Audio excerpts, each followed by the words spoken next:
by Roman's beauty. She made a gagging noise that caused his eyes to move to his reflection in the car window, brow creased in concern. "Too much?" he asked, flicking a strand of hair off his forehead. "You aren't going to find any admirers in an empty museum at 1 a.m, said Dorothy. But there will be security cameras. And didn't you say something about a police composite sketch?" "You want to look your best for a police composite sketch?" "In the movie version of this heist, I'd like to be played by Clark Gable." Despite herself, Dorothy grinned. No one could accuse her partner of false modesty. "You have your dates mixed up," she said, throwing her car door open. "Clark Gable died in 1960. This is 1990. She hesitated, pretending to think. "Maybe Ben Affleck?" Roman shot her a murderous look. They climbed out of the car and crossed the street, stopping outside a wrought iron gate. A brick building hovered just beyond the trees, barely more than a dark shadow under the dim yellow streetlights. "The Isabella Stewart Gardner Museum," Dorothy thought, looking up. She frowned.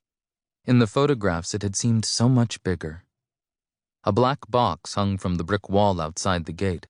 A year ago, Dorothy wouldn't have known that it was an intercom, but now she leaned in close, pressing down the button with her thumb. Static, and then a man's voice. "Can I help you?"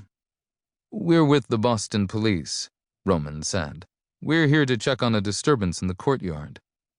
He flashed a small gold badge at the camera that Dorothy had told him would be hanging above the fence. The security guard on the other side would see exactly what she wanted him to see. 2 Boston cops, dressed in stiff blue uniforms. The buzzer emitted an angry growl that told her the security fence had been unlocked. A familiar, tingly feeling of déjà vu worked its way through Dorothy's shoulders. She had a composite sketch of the thieves taped to her mirror back at the Fairmount.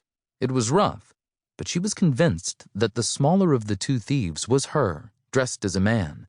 She'd read every news article that existed about this heist, and each one had said the same thing. The thieves were never caught. Which made sense. If the thieves were time travelers, they never could be caught. Silently, they moved down the sidewalk and toward the museum's entrance. Dorothy glanced at the twin stone panthers that guarded the front doors and felt a thrill of excitement. She'd seen them in photographs before, but now they were here in front of her. She'd never get over that rush when the things she'd seen in newspaper articles suddenly became real. They pushed open the front door without knocking and walked inside, footsteps echoing against the marble. An older African-American security guard stood behind his desk. He was tall, with broad shoulders and a beard shot through with white. His eyes narrowed at them, suspicious. This would be Aaron Roberts, then. I'm really not supposed to let people in here," Roberts said, blinking. "But you said you're with the police?" Roman nodded. "You did the right thing, son. We had reports of a disturbance in your courtyard, and we need to check it out. Could you—" Roman hesitated, tilting his head. "Well, now that's strange." The security guard twitched, and then glanced over his shoulder, like he was expecting someone to appear out of the shadows behind him. "I'm sorry, what's strange?" "You look an awful lot like a man we've been searching for." Now Roman was rubbing his chin. He jerked his head toward the guard, eyes on Dorothy. "Doesn't he look like Dean Morris?" The name was made up. No one had mentioned it in any of the reports or books or articles, so they'd plucked it out of thin air. The security guard blinked. "Morris," he murmured. "Would you mind stepping out from behind that desk and showing me some ID?" Roman said. This was pivotal.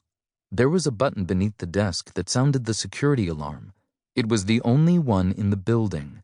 Once they got the guard away from that button, they were safe. Aaron Roberts stepped out from behind his desk. "I'm not this Dean guy," he said, pulling out his wallet. He tugged his driver's license loose and flashed it at Roman. "See?" Roman barely glanced at it. "Sure you're not." He unclipped a pair of heavy-duty handcuffs from his belt, nodding at the wall.